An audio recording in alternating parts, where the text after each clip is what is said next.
Hi, and welcome to day 18 of the Elul New Light activation. Today we're going to be talking about authenticity and divine consciousness. And before I actually go into that material, I would like to just mention again that the 18th of Elul in Hebrew is Chai. 18 spells Chai in Gematria and Hebrew numerology. Chai means life. Today is the life force of Elul. It is the birthday of the Baal Shem Tov, the founder of the Hasidic movement, and of the Alter Rebbe, the founder of the Chabad dynasty, which I am very, very grateful to be connected, to which I'm very grateful to be connected, and which is the source of most of what I learn and teach, truly life-changing material. So it's a very, very holy day, and it's the life force of this month, this hinge month, between past and future, between hidden potential and the actualization of your potential. That's what's happening here. So there's a huge power in connecting to this day. How do you do that? Meditation on what it means, prayer, give some charity, tzedakah, to a poor person, someone who needs it, or to a Torah institution. Work on your inner self, connect more deeply, talk to God, do something kind for someone else, all of those things. Learn about the Baal Shem Tov, learn about Hasidus, which I often call authentic Kabbalah, is the deepest teachings, the secrets of the Torah, the mystical Torah. So what you can do there to tap into that energy, it's not just for today. As you tap into it, it fills you, it flows into you, and then it propels you throughout the coming year. Okay, so authenticity. I worked on this, not my forte, but just some thoughts that came to my mind. So I want to show you the way that the flow is. I'll show you the whole thing. The way the flow is meant to go, ultimately in a rectified system. We've been talking about alignment. So in an aligned, I'm cutting off the light. In an aligned, rectified system, the source is meant to go like this, that your soul, ultimately, when aligned, your soul always senses its source. It's always basking in the light of God at its core. But it differs in any stage along this chain of beingness. Any light that exists can be cut off. Any awareness that exists can be cut off. So when it's not cut off, the soul is sensing God, and then that sensing is coming to the higher mind, what I like to call the mind of the soul. And then that in turn is feeding into and being received by. Really, the arrow should be both ways, because everything is giving to what's lower and receiving from what's higher, hopefully in an aligned system. So consciousness, your thoughts, consciousness exists on different levels in the mind, the left brain, the right brain, the frontal lobe, all of that. So consciousness will be influenced directly by the higher mind in this rectified aligned system. Then your emotions, which always respond to your mind on whatever levels, it's different levels. So then your emotion will be aligned with your soul's perception and mission, etc., with divinity, divine consciousness. Your actions, because actions come out of emotions most of the time, certainly when we're on default. So your actions will be in accordance with those rectified, illuminated emotions, and your life will be affected and impacted by your actions. Think about it. If you were always illuminated, and in touch and receiving from your soul and from your source, what would you do in relationships? How would you speak? How would you feel when you wake up in the morning? Maybe I'll ask these questions a little slower so you can think about them. What would you choose to eat? What would you choose to feed your mind when you first wake up in the morning?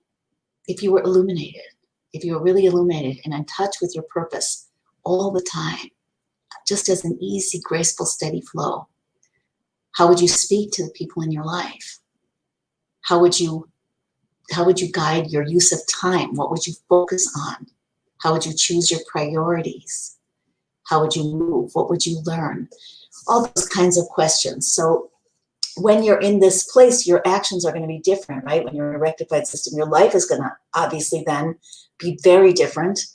It's like compounding interest. When you change things bit by bit, but steadily, one piece after the next, it will create a cascade effect that will be completely transformational over time.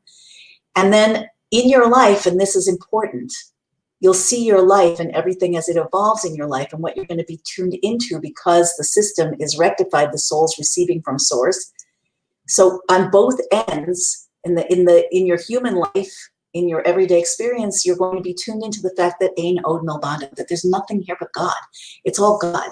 And therefore, when things happen or don't happen, the way you want them to or think they should, or, whatever, either way, it's going to be an awareness, a heightened awareness of God. Like when you receive something, an answer to a prayer, or you have a need, and all of a sudden it's fulfilled in an unexpected way. So you want to focus on God and this rectified system. You're going to understand where that all comes from. Super important. We all know the power of gratitude. And it's more than just gratitude. It's an open channel of connection, so that even though you have all these parts, and even though you're in a physical body and a physical life with all kinds of stuff going on, in the illusory movement of the physical world, concealments of the physical world, you will be able to perceive within everything the space, the energy, the creative desire, the love, the divine providence. This is a core of divine consciousness. So when things don't happen, as occasionally, will occur, the way that you want them to, so you'll be looking for the divine purpose in that. The Lubavitcher Rebbe calls that inserting the Aleph, bringing in the Aleph. Aleph is one, the first letter of the Hebrew alphabet, Aleph Bet, and it represents God. It represents God's presence and his being master over the universe. It represents God as a teacher to us, that Hashem, the creator, is teaching us through our lives. It's a partnership. It's a dance. We're meant to be rectifying ourselves.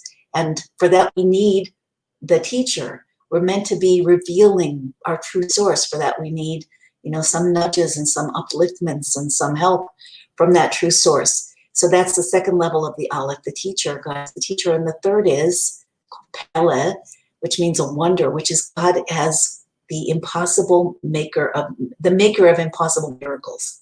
So on that highest level, as you bring in the Aleph, you're looking at your life and you're viewing everything that occurs through the lens of this is just God manifesting in my life, and how much manifests, what manifests to a very large degree. I can't say it's 100%. I can't say with 100% certainty that it's 100%, but I do tend to believe that it's probably 100%, although, it means not just in the physical level, how much we're aligned emotionally or intellectually in any given day, but how much are we aligned truly in the entirety of our being, from total, core soul energy to automatic default action. It does seem that if we're completely aligned, then things completely flow. So when we're looking at things this way, we're going to see that when something doesn't work out, be looking to reveal the Aleph. What's the teaching here? Where's God here? What's the purpose here? Where's the miracle? Because as I've said previously, at least once, an ordinary person's an ordinary person. A person who has struggles, and when every person has struggles, but when you have struggles and you can go deeper through your struggles, you can go tap into the essence through your struggles. You can expand instead of contracting, like is such a strong tendency for humans to do. So you become extraordinary. So the breakdown, breakthrough model, that's really a core secret to transformation. So why am I calling this authenticity? It's authenticity and divine consciousness. But I do another little chart, which is smaller. But like I said, this isn't so much my forte, and I just had a little bit of a download, so I just tried to put it on paper really quickly. So when we are connected, let me just show you this again. Just notice this. This is source, God, the source of everything. Your soul's picking up that light, that awareness. It's going into your higher mind, which is not in the right, left, or back brain or front brain. The higher mind is between the skull and what we consider the brain. It's a spiritual source of intellect. So then the soul will be communicating freely with the higher mind, which will be receiving that. Then your consciousness, your unconscious thoughts, your subconscious, your conscious thoughts, all of your consciousness, what you're aware of, your paradigm for life on every level will be receiving from your higher mind, which is receiving from your soul, which is receiving from God, from source. Your emotions automatically then will be uplifted, forward moving, love, not fear, co-creativity. Your actions will come out like that, will change things in your life. And then as you view your life, as we always do as human beings throughout each day and even at night in our dreams, you'll be seeing source. You won't be seeing the world as separate. You'll be seeing the world as a manifestation, or many, many, many manifestations from God directly through you. So if you have a dial on a radio, remember those old radios? We still have them in cars, whatever. Maybe we have them at home. I don't have a radio. But if you have a dial on your radio, you can tune by turning the knob. You tune the radio receiver to a different station and completely different music, talk, energy comes in. It's the same with you. You are like a dial on a radio. So the clearer you're tuned in and the higher you're tuned in, the more beautiful and holy and divine the music will be, so to speak. So here's what happens when we're not authentic, and this is where authenticity comes in, this whole idea of authenticity. When you're not authentic, why aren't you? What does it mean to be authentic, first of all? So just close your eyes for a second and ask yourself that. What does it mean to be authentic? What is authenticity?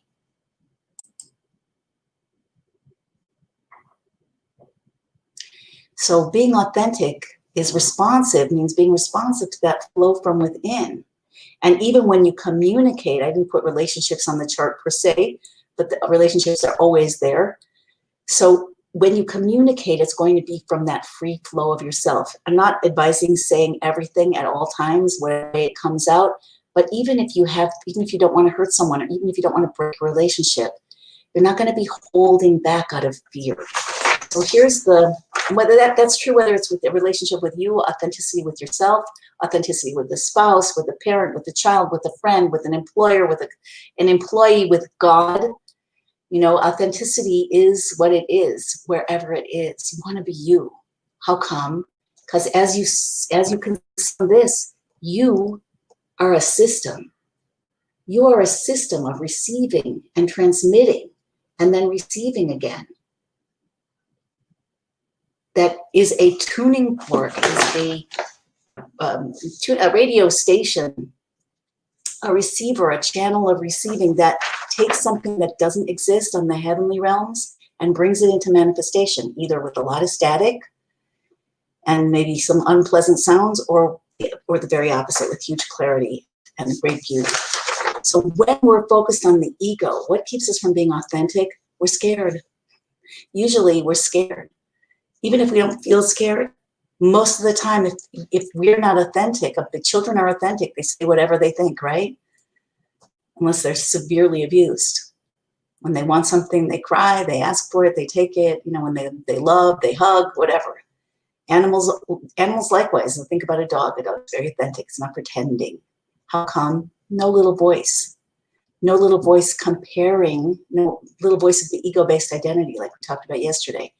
It's not there. So it's not the human on that pure level, an animal on that pure level is not driven by the need to continuously reinforce and protect the identity. If you didn't watch the live from yesterday, I strongly suggest you do, at least the beginning of it, to understand really what I'm talking about and how that works. So when we have that little voice, and when we are not completely authentic in ourselves, so we don't even hear it as a little voice. We think it's us. We think it's our voice. We think it's the truth. And most of the time when it speaks to us, because it's so repetitive and because we're so used to it, and because we just think it's ourselves, we don't pay that much attention consciously. So often that little voice will skip the level of these levels of consciousness, certainly the higher mind, and will just immediately trigger emotions. We don't even know where they came from. Did you ever have that experience? All of a sudden you feel anxious, you don't know why. Or something like you feel like you're supposed to be doing something, you don't know what. That's the little voice that's unconscious. You want to make it conscious. Consciousness equals choice. You can write that down. Consciousness equals choice. So when the little voice is talking and you're not in an authentic part of you, we've done this also in one of the previous weeks of this 30-day LO New Light activation. You can close your eyes. We can do it quickly again. You can close your eyes and you can imagine that there's a projection screen, a white screen in the front of your forehead, and you're gazing at the screen. Just try this with me now. And I want you to watch all your thoughts projected on the screen. If they're not coming in words, if they're coming in images, project the image on the screen. It's coming in sensations of your body, with or without words. Usually those might have words like, "ow, that hurts," or "I'm anxious," or whatever. Project it on the screen. Just do that for a few moments. And then notice any spaces in between those thoughts or images. They may be coming really fast. Just notice any space, even if very small.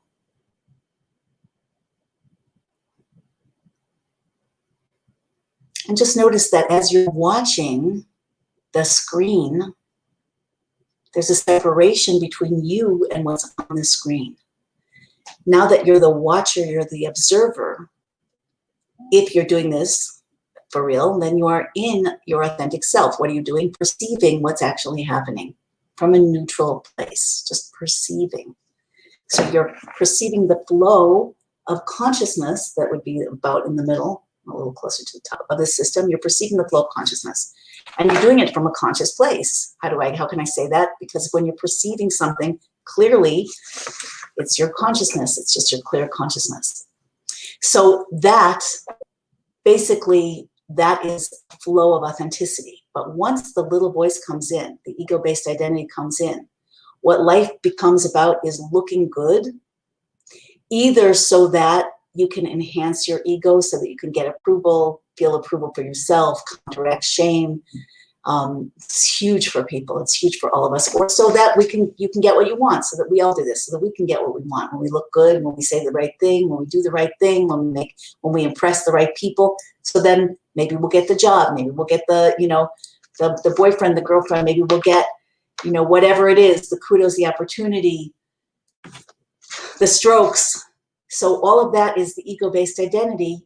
And it's all of this programming is designed to calm down, for self-protection, and to calm down a very turbulent sense of self, a very turbulent, that the inner voice, that the feelings of shame, the feelings of fear, the feelings of need. And as you see, the little voice is all about comparison, and what runs it is mostly fear and need and being a victim. Okay, so I hope this is clear enough in these little simple diagrams, that authenticity is not just about self-expression, really being yourself, which can be tremendously powerful if you do it with wisdom. Again, being yourself in relationships. I used to teach this. I used to teach authentic communication to my students. It's very powerful, because it means that when you communicate, you have a purpose, you have a goal. But it's not a hidden goal. It's not a hidden agenda. So if you notice, if you watch yourself, you'll see that a lot of the time when you're speaking to people or refraining from speaking to people, there's this voice, there's this mirroring effect where you're asking yourself, again, more quietly than your conscious mind will necessarily perceive, but asking yourself, do they like me? Do I look stupid? Am I too this? Am I not enough that? And basically what's driving that, like it says here, what's driving that primarily is fear. It's fear. So whatever the reasons are for the fear, we're all afraid of each other. We're all hiding, like Adam and Eve did. As I explained yesterday and the day before, or Friday, we're all hiding from ourselves, from each other, from God. And that cuts us off, not only from other people, not only from ourselves, not only from authentic self-expression, which is part of the joy of life, to really express yourself, to really be able to be seen and heard, to be able to create from the inside. Anyway, that doesn't only cut us off from that and from other people. It cuts us off from that flow that is meant to come in an aligned system. In case there are people on who weren't here in the beginning, when you're authentically connected, when your system is aligned, so where your soul is perceiving God, the deeper reality that's right here, right now, and everywhere. Your higher mind is perceiving that from your soul, is picking that up. Your super conscious, the mind of the soul, it is on all the different levels that make up your conscious and subconscious and unconscious mind, as opposed to the super conscious, including your thoughts. They will be immediately influenced by that which you're perceiving with your higher mind, your super conscious mind. And that will affect your emotions, control your emotions, which will automatically lead to actions, all default, that will create the circumstances of your life, co-create them, and those circumstances you will perceive God in one way or another. So when it's cut off by the ego, by the voice, you could really, a more accurate way to draw it, I think, would be to like a bubble. Like instead of being in this system here that starts at the top, comes out at the bottom, and then really reconnects at the top, because you're perceiving God on the top, you're perceiving God on the, in the bottom in your life.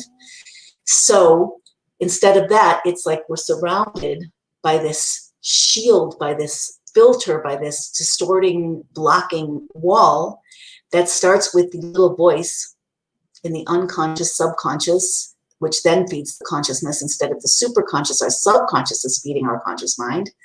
And then that generates the emotions, and then that generates the actions from which are generated out of fear and need, and through which and also before and after which we feel like a victim. So the state of, let me just draw this, let me just draw a circle around this. Somebody's asking me, Esther's asking me if I could take a picture, but I think you could just do a screenshot. It's going to be on the video. Hang on for a second, bear with me.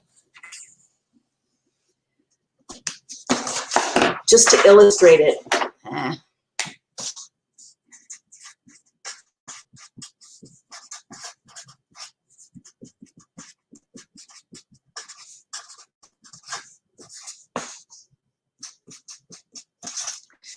Okay. I'm about to show it to you. Ta-da. Okay. So if you look at this as this bubble, the circle or whatever, as cutting off, being just the center of the system, that's where most of us live most of the time. That's the main thing we want to rectify, because you cannot have a total relationship. You cannot totally fulfill your purpose or relate to God. Like remember what we say, remember the aphorism, Rashi Tevis, I forgot what it's called in English, the initials of Elul, that it spells Ani Lidodi Vidodi Li, I am to my beloved and my beloved is to me. But what does it start with? It starts with I, Ani, I am. If you are not you cannot possibly be fully with your beloved or perceive and receive your beloved, God, the creator, in you, just like illustrated here. It all starts there, okay? So if you are living, like most of us are living most of the time, inside this circle, so most of your thoughts are going to be guided by the ego-based identity, which is fed by your unconscious and needs and subconscious programming, wiring, which is interpreted into a continuous attempt to look good and a continuous feeling of not being good enough, a comparison reality, as you see here. That's the thoughts in the little voice. And then that generates the emotions, fear, need, etc., which then generate the actions. I didn't put the rest about actions in here, but it generates the actions,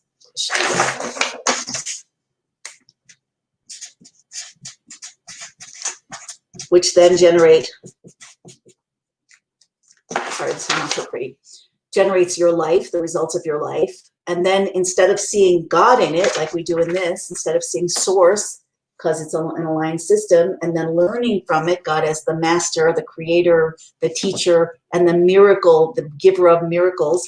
So you'll interpret your life from the place of victim.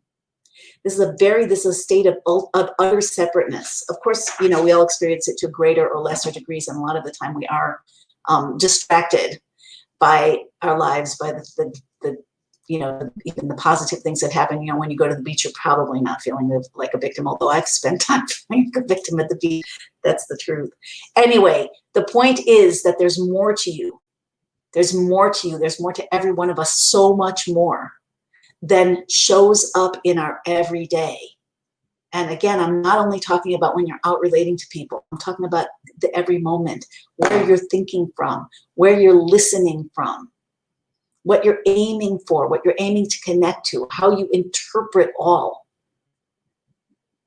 Okay, so authenticity, really understanding how to sit in the flow, how to listen to yourself and feel who and what is who you are, what you are, what's going on with you.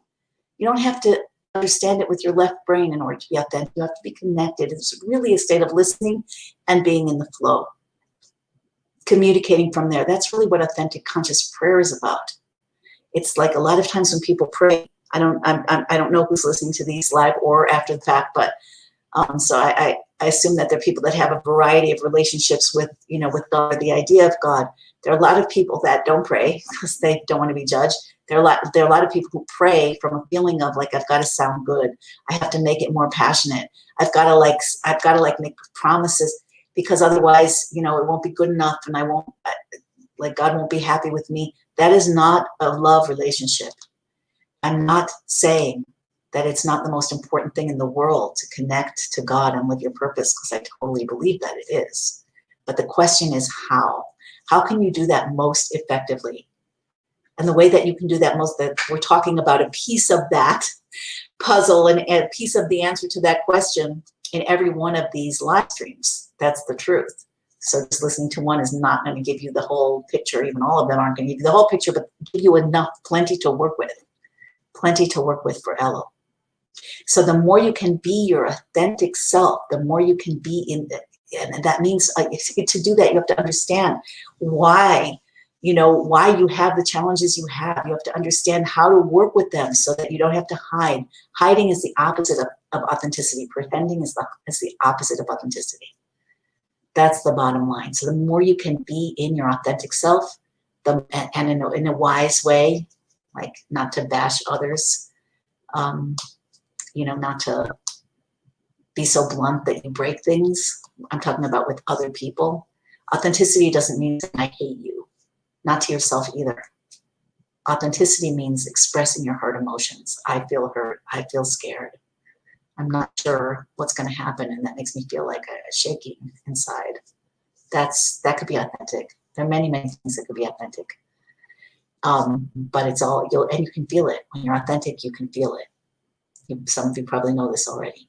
Like sometimes when I'm having a deep conversation or trying to say something truly from my heart, I can feel it in my body. And if I deviate just a tiny drop from authenticity and go into a hidden agenda, somehow try to look good or, prove a point or whatever, the feeling changes. I can feel it turning against me, that energy. It's very interesting. You can really master this. All right, so I'm going to leave it at that. Let me just see. There are a couple questions. Maybe I'll take a second to answer.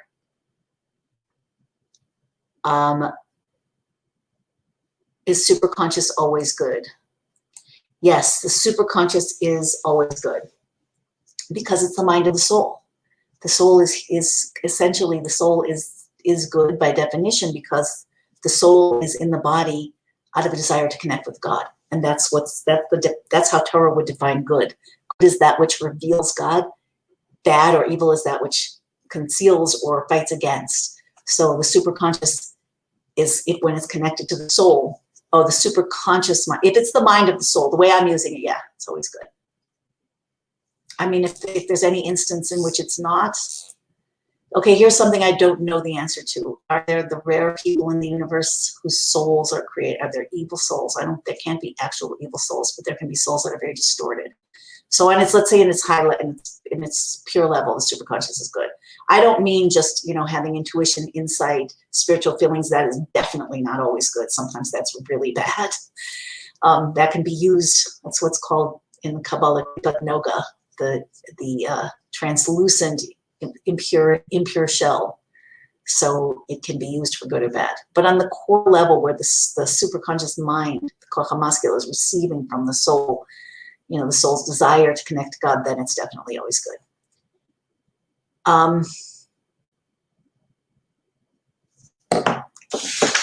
Somebody still wants a screenshot of this. Can it all fit? Let's see if we can make it all fit. There we go. Okay, everybody. Happy Chai Elul.